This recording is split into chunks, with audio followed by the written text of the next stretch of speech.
सर्वेभ्यः नमो नमः। बहुत बहुत स्वागत है आपका अपने चैनल अमृतम संस्कृतम में और मैं हूँ आपकी शिक्षिका प्रीति पांडे। तो बच्चों, आज हम पढ़ेंगे अपनी क्लास 6 की एनसीईआरटी की संस्कृत की पाठ्य पुस्तक रुचिरा का प्रथम पाठ, जिसका नाम है शब्द परिचयः 1। लेकिन पहले हमेशा की तरह हम सरस्वती मंत्र का पाठ करेंगे। या कुन्देन्दुतुषारहारधवला या शुभ्रवस्त्रावृता या वीणावरदण्डमण्डितकरा या श्वेतपद्मासना या ब्रह्माच्युतशङ्करः प्रभृतिभिः देवैः सदा वन्दिता सा मां पातु सरस्वती भगवती निःशेषजाड्यापहा निःशेषजाड्यापहा निःशेषजाड्यापहा।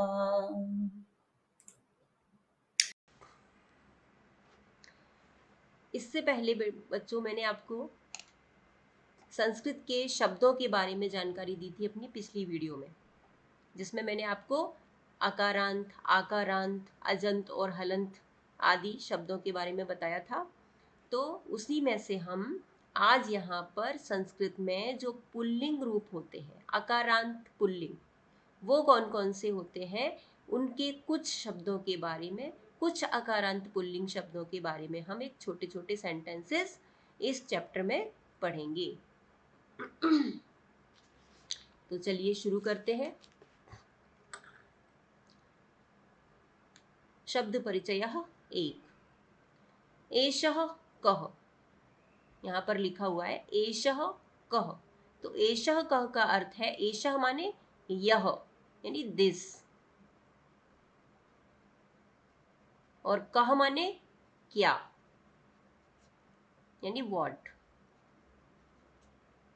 ठीक है, एषः कः यानी यह क्या है। लास्ट में देखो क्वेश्चन मार्क लगा है, तो क्वेश्चन मार्क देख के हमें समझ में आ जाएगा कि यहाँ पे प्रश्न किया जा रहा है।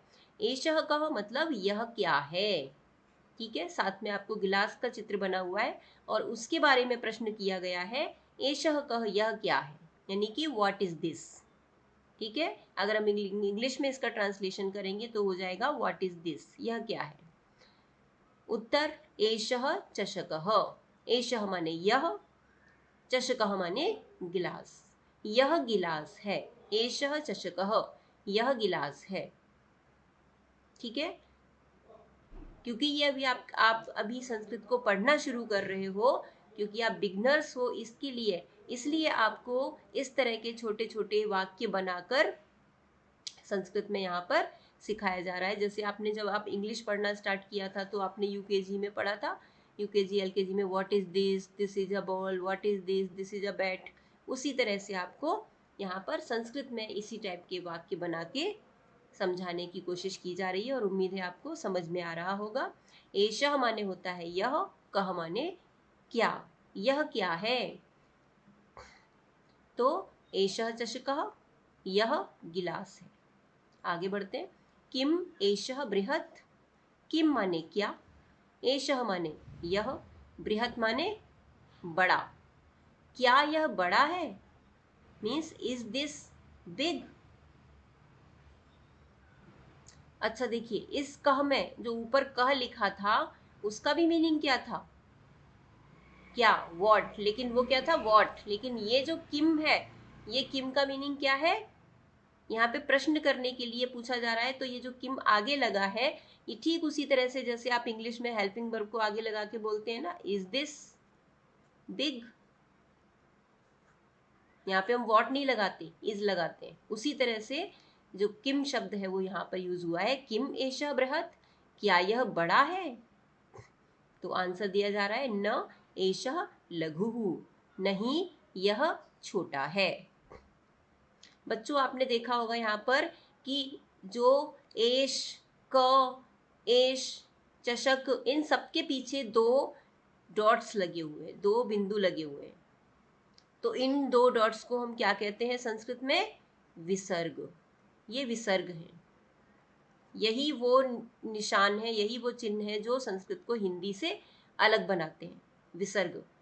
संस्कृत में पुल्लिंग शब्दों में हमेशा विसर्ग का प्रयोग होता है। ठीक है, इसका नाम आप याद रखिए, इसको विसर्ग कहते हैं। अच्छा, और एक आपने देखा होगा कि किम, बृहत, इसके नीचे एक इस तरह से तिरछी सी एक लाइन दी गई है, लगी हुई है इसमें, जिसको हम क्या कहते हैं? हलंत, या हल चिन्ह भी कहते हैं इसको, हल चिन्ह। पिछली वीडियो में मैंने आपको बताया था हलंत क्या होते हैं। हलंत का अर्थ होता है व्यंजन। ठीक है, जिनके अंत में व्यंजन हो। तो ये जो बृहत शब्द है, ये कैसा है? क्या दिख रहा है आपको? इसके लास्ट में हलंत लगा हुआ है ना, यानी हल चिन्ह लगा है।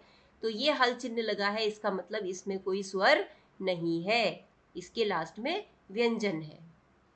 ठीक है, जिस भी शब्द के लास्ट में अगर इस तरह से हल चिन्ह लगा होगा, हलंत लगा होगा, वो शब्द हलंत होगा, और उसका अर्थ होगा कि इसके अंदर कोई स्वर नहीं है। जैसे आपको यहाँ पर किम लिखा है ना, और किम के नीचे इस तरह से तिरछी लाइन लगी हुई है, तो इसका मतलब है कि किम शब्द जो है वो कैसा है? हलंत, यानी व्यंजनांत, व्यंजन से अंत होने वाला, जिसके अंत में व्यंजन है, कोई स्वर नहीं है। ठीक है। अच्छा, और एक चीज, ये जो विसर्ग का चिन्ह है जिसको हम 2 डॉट्स लगाते हैं, इसको हम प्रोनाउंस कैसे करते हैं? इसको प्रोनाउंस करने का तरीका है कि हम इसको पीछे ह की साउंड निकालते हैं। ठीक है, जैसे एश लिखा है ना, एश के पीछे 2 डॉट्स लगी है, तो उसको हम पढ़ेंगे एशह। क के पीछे विसर्ग तो कह। ठीक है, एशह कह। चषक के पीछे विसर्ग लगा है तो चषकह। ठीक है, उम्मीद है आपको समझ में आया होगा। आगे बढ़ते हैं। यहाँ पे प्रश्न किया जा रहा है कि किम एषः बृहत्, क्या यह बड़ा है? तो आंसर दिया जा रहा है न एषः लघुः, नहीं यह छोटा है। अच्छा, और एक चीज, यहाँ पे लिखा है लघु, लघु के पीछे भी विसर्ग लगा है, लघु, और एषः के पीछे भी विसर्ग लगा है। तो अधिकतर बच्चे गलती करते हैं, यानी जो विसर्ग का हमें प्रोनाउंसिएशन करना है, उसमें भी हम वही स्वर साथ में रखेंगे जो लास्ट वाले व्यंजन में लगा है। जैसे लघु शब्द में लास्ट वाला जो व्यंजन है वो क्या है? घ, और घ में उ की मात्रा लगी, यानी घ में उ स्वर है। तो जब हम इस विसर्ग का प्रोनाउंसिएशन करेंगे तो ये उ की साउंड हमारी इस हा के साथ में ही आएगी, यानी हम इसको कैसे पढ़ेंगे? लघु, लघु हु, ऐसे पढ़ेंगे, लघु ह नहीं पढ़ेंगे। ठीक है, लघु। और एशह में क्योंकि लास्ट में अ है, आ स्वर है, तो इसको हम एशह पढ़ेंगे, एशुहु नहीं पढ़ेंगे, क्योंकि वहां पे उ की मात्रा नहीं है। ठीक है, समझ में आया? मतलब अंतिम अक्षर में, अंतिम व्यंजन में जो मात्रा यानी जो स्वर होता है, उसी स्वर के साथ हम उस विसर्ग का प्रोनाउंसिएशन करते हैं। ठीक है, लघु में उ की मात्रा है तो बोलेंगे लघुहु, एशह में अ है तो एशह। अगर यहाँ पर कोई ऐसा शब्द होता है जिसके लास्ट में ई की मात्रा होती, जैसे कि भूमि, और भूमि में विसर्ग लगा है, तो हम इसको कैसे पढ़ेंगे फिर? भूमि ही, यानी मी माँ में ई, तो इस हलंत में भी, सॉरी, इस विसर्ग के चिन्ह को भी हम ई के प्रोनाउंसिएशन के साथ बोलेंगे, बोलेंगे भूमि ही। ठीक है, चलिए आगे बढ़ते हैं। दूसरा पिक्चर देखिए बेटा। दूसरे पिक्चर में क्या है? यहाँ पे एक टेलर है, ठीक है, और यहाँ पे प्रश्न किया जा रहा है सह कह। सह माने वह। ठीक है, जैसे आपने देखा कि यहाँ पर जब ग्लास था, उसके लिए क्या लिखा था? एषः कह। यह क्या है? तो एषः का अर्थ है यह। यह क्या है? यह मतलब व्हाट इज दिस, दिस है। एषः मतलब दिस। जैसे आपने इंग्लिश में पढ़ा है ना कि जो चीजें हमारे पास में होती हैं वहां पे हम दिस का यूज करते हैं, और जब चीजें हमसे दूर होती हैं वहां पे हम दैट का प्रयोग करते हैं, दैट। ठीक है, लेकिन क्योंकि ये मैन है, ये एक व्यक्ति है, तो इसके लिए हम दैट का प्रयोग नहीं करेंगे। क्या प्रयोग करेंगे? संस्कृत में सह और इंग्लिश में ही। ठीक है, जो इंग्लिश में ही होता है वही संस्कृत में सह होता है। तो हम इसको इसके लिए क्या बोलेंगे? सह कह, वह कौन है। अब यहाँ पे देखो कह सेम है, इधर भी कह था, एषः कह, यहाँ भी कह सेम है। यहाँ पे हमने ग्लास के लिए बोला, इसलिए बोला था यह क्या है। गिलास के लिए हम कोई पर्सन नहीं है ग्लास, इसलिए हम उसको बोलेंगे यह कौन है। ठीक है, वो एक चीज है, तो इसलिए हम उसको बोलेंगे यह क्या है, यह वस्तु है इसलिए। और यहाँ पर कह का अर्थ हो जाएगा कौन, मतलब हु, क्योंकि वो एक व्यक्ति का नाम, व्यक्ति है, इसलिए उसको हम क्या नहीं बोलेंगे, उसको हम कहेंगे कौन, यह कौन है। ठीक है, सह कह मीन्स वह कौन है, हु इज ही, वह कौन है। तो आंसर है सह शौचिकः, वह दर्जी है। शौचिकः मीन्स दर्जी या टेलर, वह दर्जी है। आगे शौचिकः किम करोति, शौचिकः क्या कर रहा है, मीन्स दर्जी क्या कर रहा है। आगे फिर से प्रश्न किया जा रहा है, किम सह खेलति, क्या वह खेल रहा है। देखो बेटा, अभी यहाँ पे ये जो किम है वो अलग तरह से लिखा, ये भी किम है, और जो पहले पैराग्राफ में था वो भी किम था। वहां पर किम को लिखा गया था ऐसे मामे हलंत, और यहाँ पर किम को लिखा गया है ऊपर अनुस्वार के साथ। दोनों सेम है, दोनों में कोई डिफरेंस नहीं है, दोनों में कोई अंतर नहीं है, दोनों को हम सेम प्रोनाउंस करेंगे किम। ठीक है, हम किम को दो तरह से लिख सकते हैं। तो शौचिकः किम करोति, शौचिक यानी टेलर या दर्जी क्या कर रहा है। किम सह खेलति, क्या वह खेल रहा है। अब खेलती क्रिया जो है वो आपको समझ में आ रहा होगा, हिंदी में हम खेलना ही बोलते हैं, संस्कृत में भी खेलती है ना। अब देखो ऊपर करोती क्रिया जो है ना, हिंदी में भी हम उसको करना बोलते हैं, संस्कृत में भी करोती, सेम है ना, मिलता जुलता। तो आपको जाने पहचाने शब्द मिल रहे हैं इसमें। ठीक है, आगे न सह वस्त्रम सीव्यति, जो ऊपर प्रश्न किया गया था कि किम सह खेलती, क्या वह खेल रहा है, उसका आंसर दिया है नीचे। न माने नहीं, सह माने वह, वस्त्रम माने कपड़ा, सीव्यति माने सिल रहा है, नहीं वह कपड़ा सिल रहा है। अब वस्त्र भी आपने सुना है, हिंदी में भी हम वस्त्र बोलते हैं, संस्कृत में भी वस्त्र बोलते हैं। ठीक है, तो ये आपकी जानी पहचानी भाषा है, इसलिए मैं आपको ये बता रही हूँ कि हिंदी के कितने सारे शब्द हैं जो संस्कृत में भी सेम है, तो संस्कृत बिल्कुल भी कठिन नहीं है। ठीक है, ये वाला पैराग्राफ समझ में आया। अब हम आगे बढ़ते हैं। यहाँ पर देखो बच्चों लिखा है एतौ कौ, यानी प्रश्न करने का तरीका चेंज हो गया। क्यों हुआ चेंज? क्योंकि यहाँ पर दो कुत्ते बने हैं। ऊपर वाली पिक्चर्स में हमने देखा था यहाँ पर ग्लास भी एक था और जो टेलर है वो भी एक था। इसका मतलब ये दोनों एक वचन है। हमने पढ़ा था ना, पिछली वीडियो में मैंने आपको बताया था कि संस्कृत में 3 वचन होते हैं, एक वचन, द्विवचन और बहुवचन। ठीक है, तो वही यहाँ पर हम इस चैप्टर में देख रहे हैं कि जब एक वचन था तो हमने उसको कैसे बोला था, सह कह, यानी क्या को कैसे बोला था, कह, और यह को कैसे बोला था, एषः। लेकिन अब क्योंकि ये दो हैं, दो चीजें हैं, मीन्स दो कुत्ते हैं, तो इसलिए अब इसको क्या बोलेंगे, द्विवचन में एतौ, और कौन को क्या बोलेंगे, कौ। ठीक है, यानी जब चीजें दो हो जाएंगी यानी कि द्विवचन होगा, तो द्विवचन में जो भी सर्वनाम शब्द है वो भी चेंज हो जाएगा। इनके रूप होते हैं जो हर वचन में अलग अलग होते हैं। ठीक है, हम अभी क्या पढ़ रहे हैं, पुल्लिंग, अकारांत पुल्लिंग शब्द पढ़ रहे हैं। ठीक है, उनको हम किस तरह से सेंटेंस बनाते हैं उसके बारे में पढ़ रहे हैं। तो ये कौन है, मीन्स ये दोनों कौन है, एतौ माने ये दोनों। देखो ये पिक्चर्स पास में बनी है ना, मीन्स हमारे पास में है, तो इसलिए एतौ आया। एतौ कौ, ये दोनों कौन है। आंसर एतौ शुनकौ स्तः, ये दोनों दो कुत्ते हैं। ठीक है, एतौ माने ये दोनों, शुनकौ माने दो कुत्ते, स्तः माने हैं। अच्छा, और एक चीज, अगर यहाँ पे देखो यहाँ पर लिखा है शुनकौ दो कुत्ते, अगर एक ही कुत्ता होता तो हम कैसे कहते इसको, शुनकऊ की जगह क्या बन जाता, शुनकः, एक वचन में।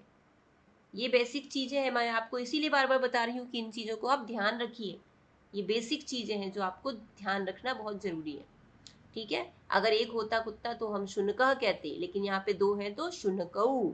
इसी तरह यहाँ पे टेलर कितना है, टेलर की संख्या कितनी है, एक है, सौचिकः। अगर दो टेलर होते तो हम क्या इसको बुलाते, सौचिकऊ, वहां पे अऊ की मात्रा लगा देते। So simple. उसी तरह ग्लास, एक ग्लास है तो लिखा है चषकः, अगर दो ग्लास होते तो यहाँ पे क्या हो जाता, चषकऊ, औ की मात्रा लगा देते। तो इसका मतलब हमने ये सीखा कि जब पुल्लिंग शब्द एक वचन होते हैं तो उनके पीछे विसर्ग आता है, कोई मात्रा नहीं, सिर्फ विसर्ग। और जब पुल्लिंग शब्द द्विवचन में होते हैं तो उनके ऊपर औ की मात्रा आती है, शुनकऊ, एतऊ, कऊ। ठीक है, क्लियर। आगे बढ़ते हैं।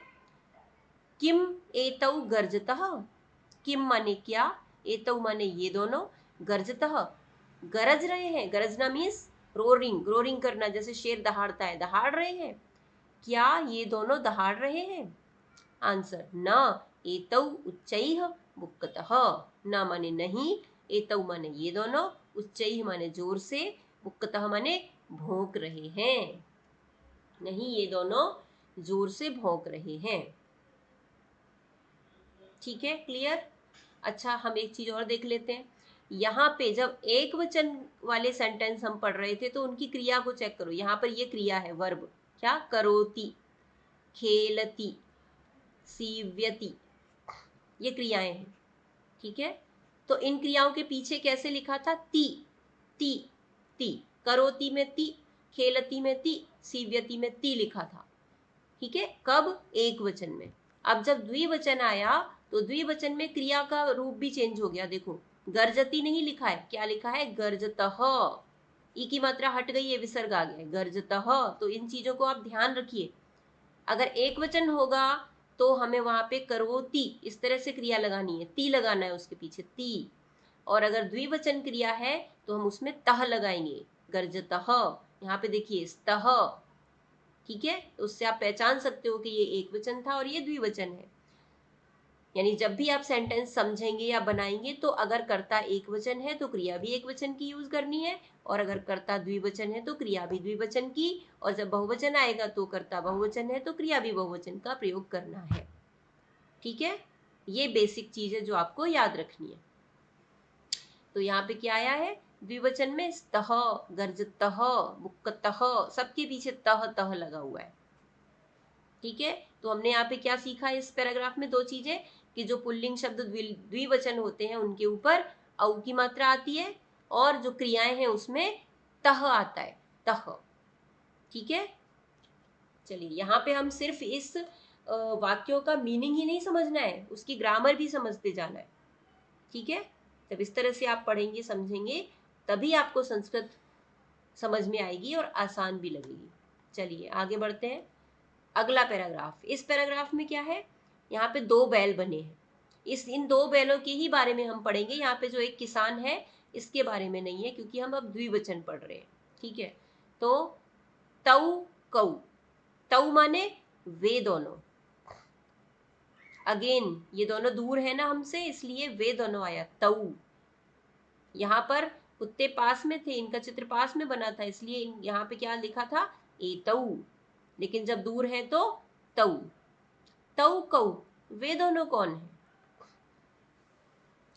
तऊ बलिवर्दऊ स्तः, तऊ माने वे दोनों, बलिवर्दऊ माने बैल, स्तः माने हैं। ठीक है, बलिवर्दऊ का अर्थ होता है बैल यानी ऑक्स। आगे देखिए, किम तऊ धावतः, क्या वे दोनों दौड़ रहे हैं, धावतः, धाव माने दौड़ना, मीन्स रन, टू रन, क्या वे दोनों दौड़ रहे हैं। आंसर, न तऊ क्षेत्रम कर्षतः, न माने नहीं, वे तऊ माने वे दोनों, क्षेत्रम माने खेत या फील्ड, और कर्षतः माने जोतना यानी कि प्लोइंग। तो आंसर क्या दिया गया है, नहीं वे दोनों खेत जोत रहे हैं।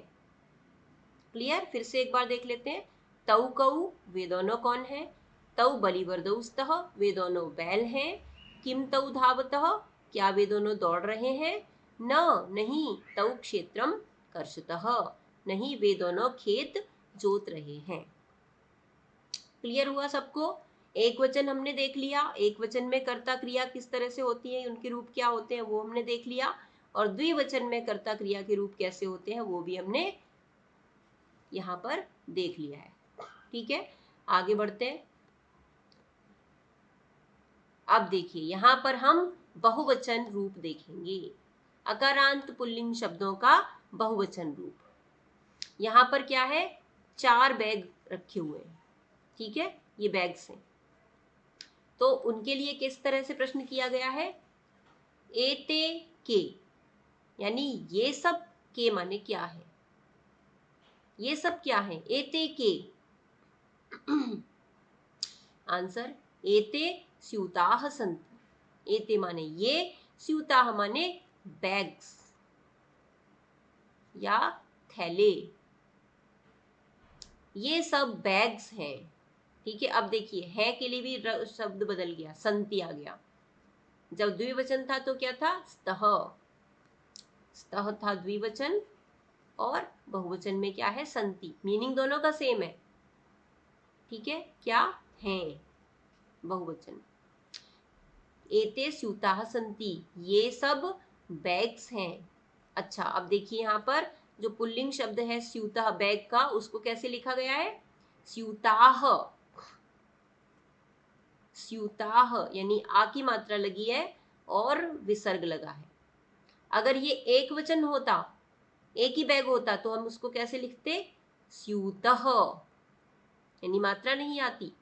अगर हम इसको द्विवचन होते, 2 बैग होते, तो हम कैसे लिखते, स्यूतौ, औ की मात्रा अभी अभी हमने पढ़ा है पीछे।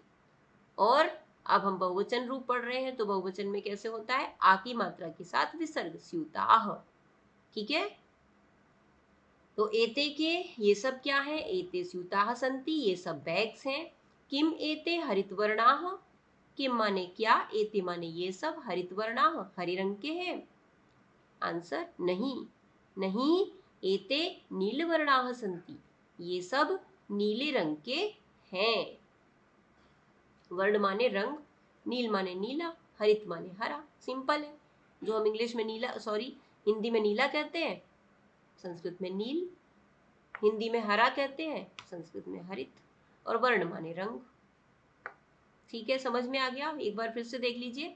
एते के ये सब क्या है, एते स्यूताः सन्ति, ये सब बैग्स हैं। किम एते हरितवर्णाः, क्या ये सब हरे रंग के हैं?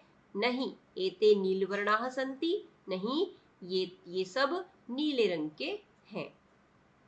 चलिए नेक्स्ट पैराग्राफ, इसमें 3 ओल्ड पर्सन्स बने हुए हैं। ठीक है, 3 ओल्ड पर्सन्स आ गए हैं। ते के क्वेश्चन किया गया है, ते के। अब देखिए ये भी दूर है, ये पिक्चर पास में थी तो लिखा था एते माने ये सब, और ये दूर है तो क्या लिखा है, वे। ठीक है, ते का अर्थ होता है वे, और अगर इंग्लिश में करें तो दे। आपको कुछ मिलता जुलता लग रहा है, ते और दे सेम है ना, ते दे बिल्कुल सेम है।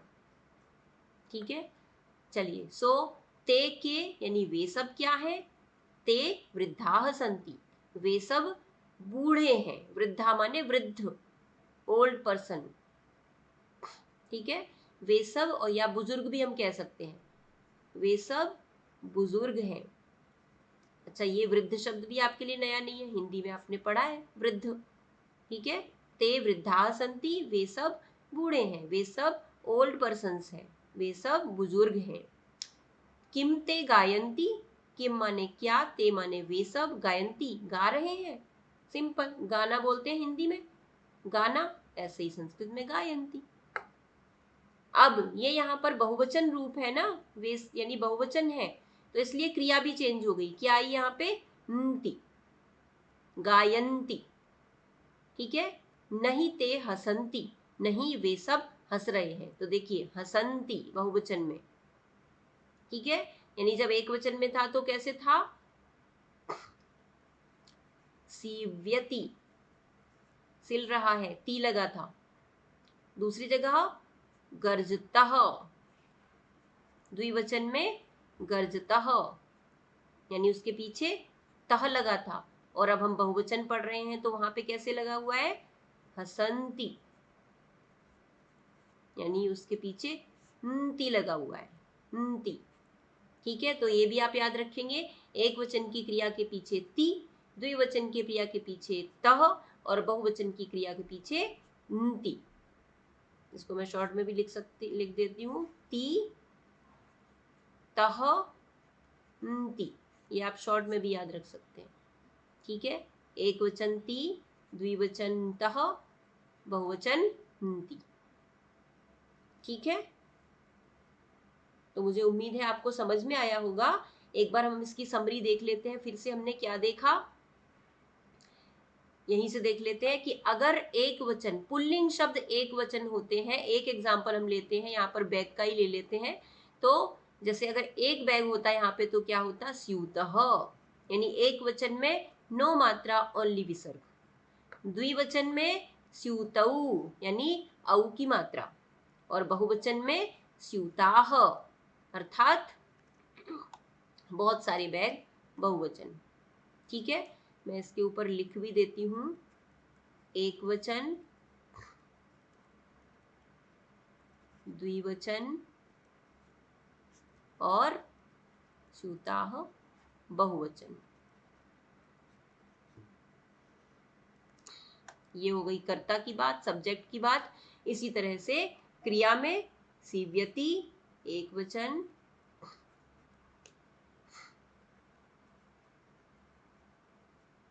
गर्जतः द्विवचन,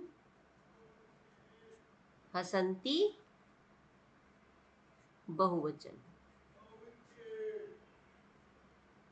ठीक है, तो ये हमने आज की जो चैप्टर पढ़ा उसका सार था ये, और कुछ हमने संस्कृत के नए नए शब्द सीखे हैं।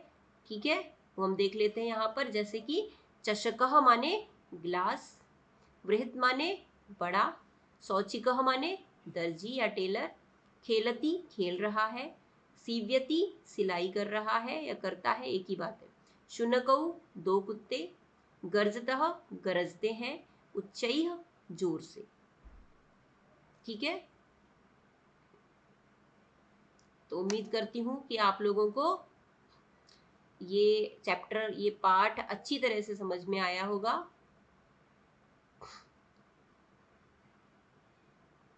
अच्छा, अभी इसमें कुछ और भी शब्द हैं नए, वो भी देख लेंगे। एतौ, ये दोनों, बुक्कतः भोंकते हैं, बलिवर्दौ दो बैल, धावतः दौड़ते हैं, कर्षतः जोतते हैं या जोत रहे हैं, एक ही बात होती है संस्कृत में, वृद्धा माने बूढ़े, गायंती गा रहे हैं या गाते हैं, हसंती हंसते हैं या हंस रहे हैं, स्यूता माने थैले या बैग्स, हरित वर्णा हरे रंग के, नील वर्णा नीले रंग के। तो इस तरह से ये हमने अपना पाठ का पूरा अर्थ समझा, और मुझे उम्मीद है कि आपको समझ में आया होगा। और फिर हम अगले वीडियो में मिलेंगे इसी पाठ की एक्सरसाइज के साथ। इस पाठ का हम अभ्यास कार्य करेंगे, और मुझे आशा है कि आपको ये वीडियो ज़रूर पसंद आएगी। अगर आपको पसंद आए तो इसको लाइक करिए, शेयर करिए, और चैनल को सब्सक्राइब करना न भूलिए। धन्यवाद।